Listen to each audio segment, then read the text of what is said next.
Job ni Senate President Cheese Escudero ang pagdidikit sa kanya sa ilang manumaliang flood control projects ng gobyerno.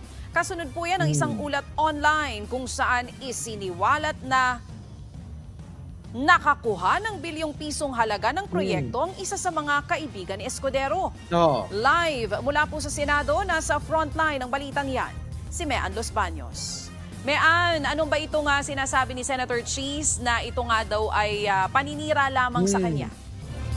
Lagi naman ganun mga kababayan di ba? Ako, Boss Mike, yung tinetext nung iba, tinext ko din.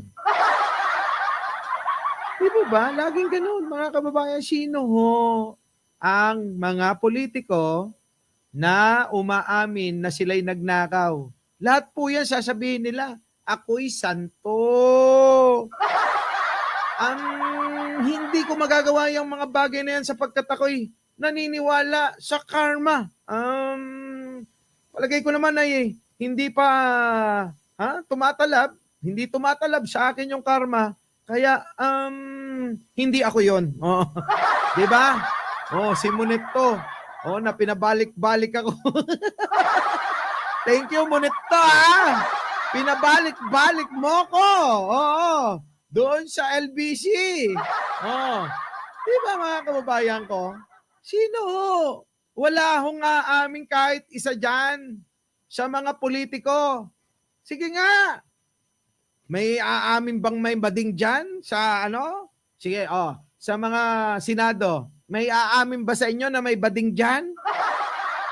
May aamin ba sa inyo na mayroong tulad ni Roque dyan? Sige nga, aminin nyo ba yon? Aminin nyo! Na gumaganon kayo. Di ba? Hindi naman aamin yan Buti pa, doon sa Kongreso, halatang-halata nyong gumaganon Hindi tinatanggi mga kababayan no? Parang pwede na. Isa pa, di ba mga kababayan?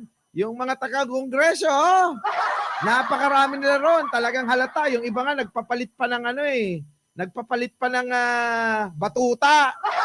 From batuta, ginawang ginawa pong kuweba. Di ba? Ginawang ano ba yun? Pansalag kasi lumapad. From batuta to pansalag kasi lumapad. Yun Di ba? Pero sa Senado, may umamin na kayo.